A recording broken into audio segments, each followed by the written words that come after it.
We're at the point of the program where we've been going for a full day, and we're a little bit tired, and it's time for everyone to wax philosophical. The only problem is I'm not a philosopher, but we have 4 philosophers here, and so my job is to herd philosophers, which is harder than herding cats. Everybody on the panel has been introduced, with the exception of, on my far right, someone who in this audience needs no introduction. Kim Beazley, former Deputy Prime Minister, former Leader of the Opposition, former Minister of Defense, former Ambassador of the United States, and most importantly, Distinguished Fellow at the Perth USAsia Centre. We're delighted to have him join us. And then again, Professor Erika Techera, who's the Director of the Oceans Institute, Professor Finlay Jones from Edith Cowan University, and former Prime Minister Sueng-soo. So we've got a tremendous group up here just to take a moment to take stock of what we've heard.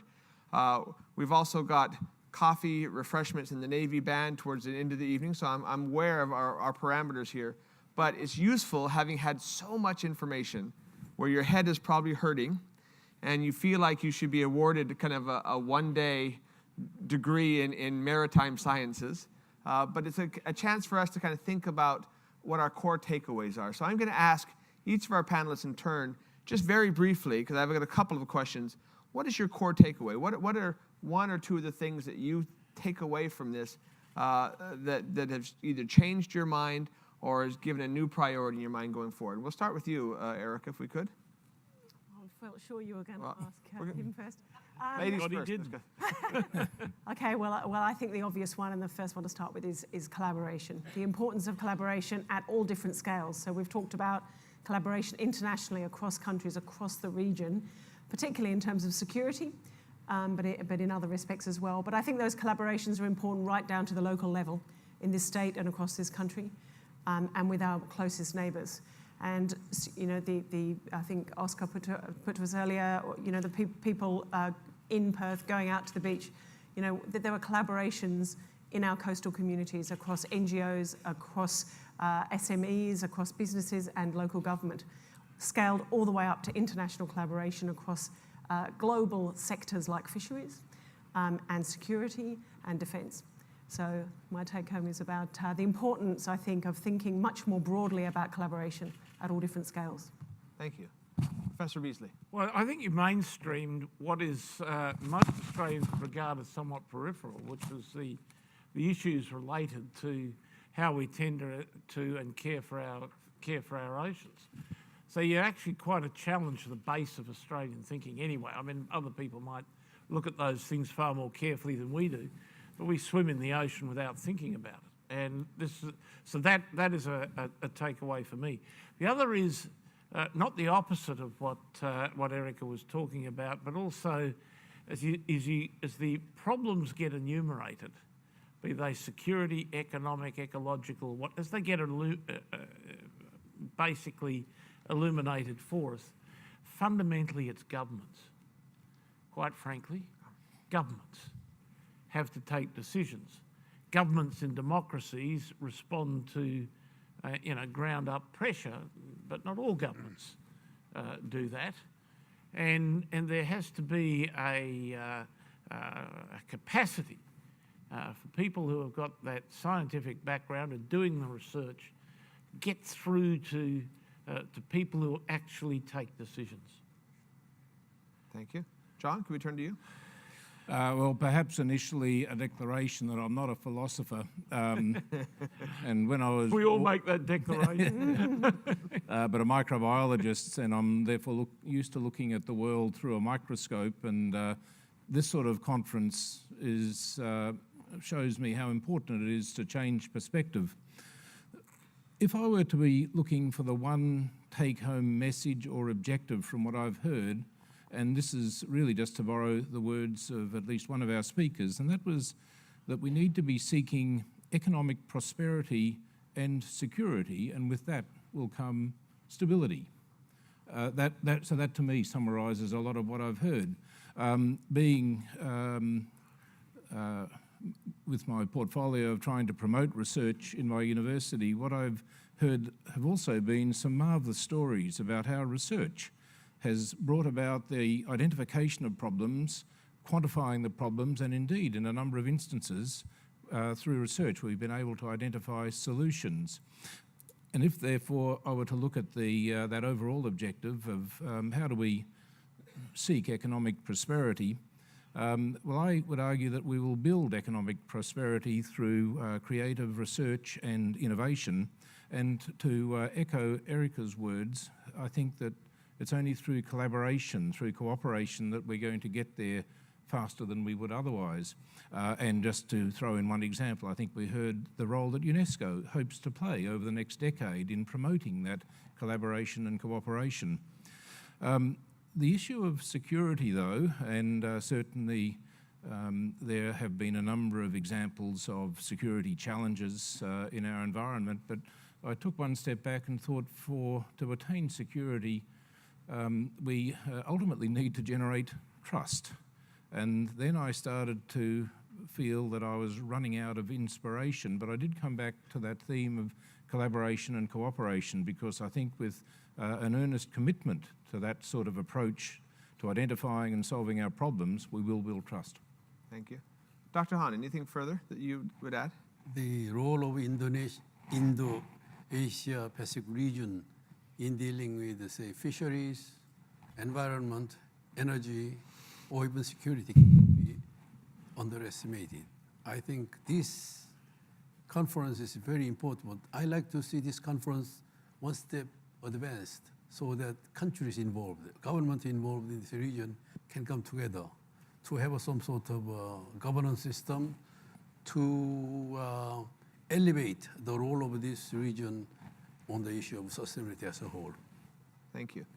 Now, we've covered a broad range of subjects today, from spirulina to slavery and food chains to the ocean column. Again, it's remarkable how much ground we've covered. But obviously, there's an awful lot out there we haven't covered. I'd ask the panelists, and again, in no particular order, is there something that we didn't cover today? In our attempt to understand the blue zone, the maritime realm, and our shared interests, was there something that we missed that's an important development that we should have been paying attention to that might inspire students or scholars out in the audience? Kim? Look, I think there was something somewhat missing, but blessedly so in many ways, and certainly not inspirational. But one of the thing most dangerous at the moment hovering over us with immediacy is what's going on the Korean Peninsula. The possibility that something there might break out a nuclear conflict or a conflict of great devastation. I don't think that will happen, but if it doesn't happen, one thing will happen for sure, and that is the change of the basis of deterrence. And there will be a conversation in Japan, and more particularly in South Korea, about whether or not they will go nuclear. And the consequence of that for the rest of us in the zone, because they're in the zone, will be quite serious. Now, we have a Southeast Asian nuclear-free zone, which is a very important thing to have. But nevertheless, that will be challenged by those developments. And the second point that I'd make to this is that most countries on Earth choose not to defend themselves. We live in the South Pacific. We're the only country in the South Pacific that defends itself. Nobody else does.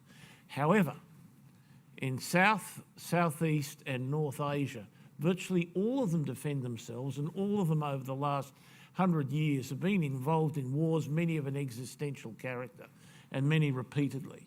They have a different perspective on world affairs than many other parts of the globe. The balance of power, the distribution of power is enormously significant to them in the sense of confidence that they have about themselves and that they have about their sovereignty. There is only one balancer in the zone at the moment, and that is the United States. So the question arises, and perhaps next time having an admiral out of PACOM might have been quite useful.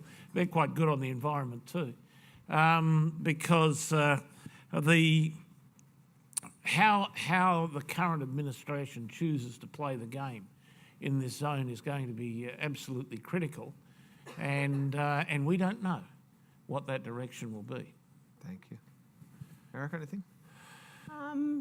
taking some of those examples, but perhaps looking at it in a slightly different way and from a more academic perspective, I think probably history and historians, we could have taken a perspective where we've looked at today moving forward, progressing forward.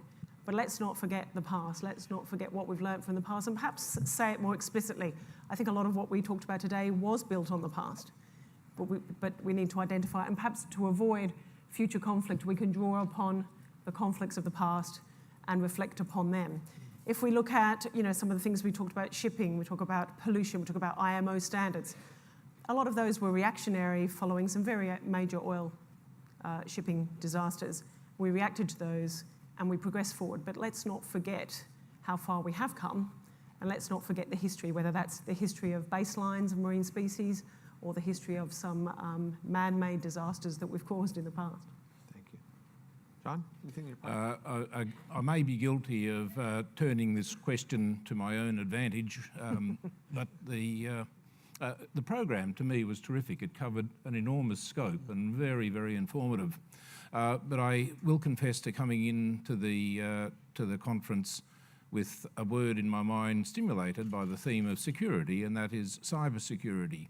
I think the Premier mentioned that in this state we have a significant shipbuilding industry, and I think the Vice-Chancellor of UWA, Dawn Freshwater, mentioned the collaboration that does exist between the 5 major universities here in Western Australia. And that, if you put those two together, happens to be something that we are currently working on, smarter ships, safe ships. So I'll take an opportunity to do a shameless advertisement as well. Next week we have Ben Flatgard, who'd served on the National Security Council in the White House, who is going to be doing a program. If you go to the Perth USAsia Centre website, you'll find it. We're doing it jointly together with the Chamber of Commerce and Industry, and we've got David Irvine, who is the former head of ASIO, and also a UWA graduate.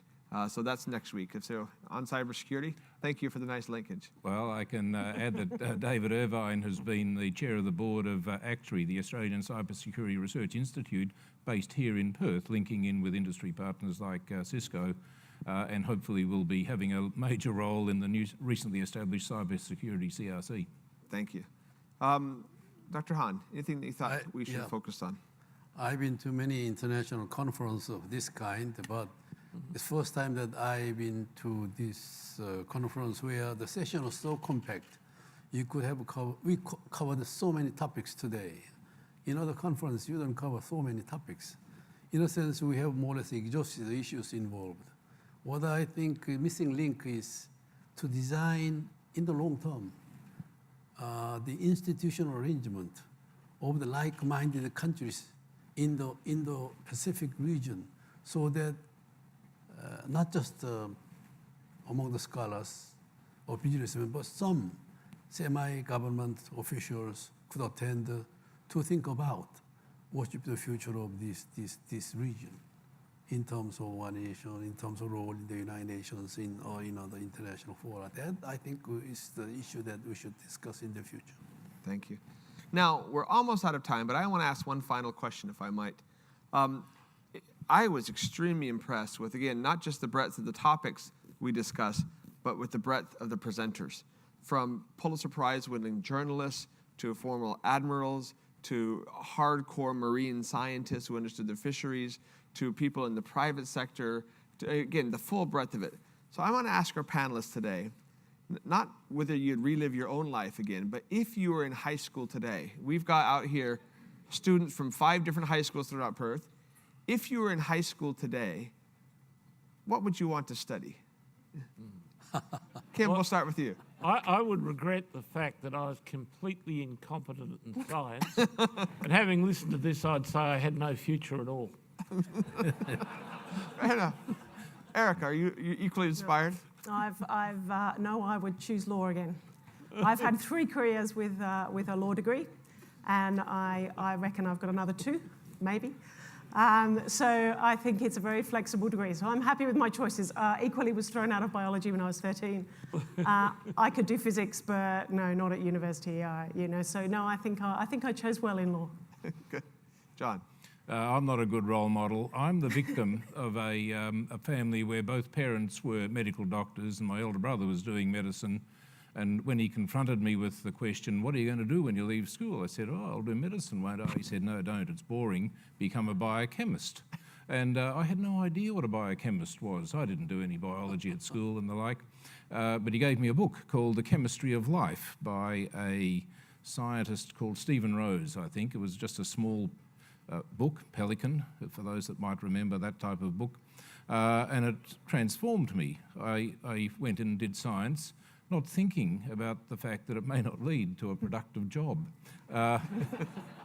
Luckily, one thing led to another, and I've been employed, if not, gainfully employed, for a long, long time.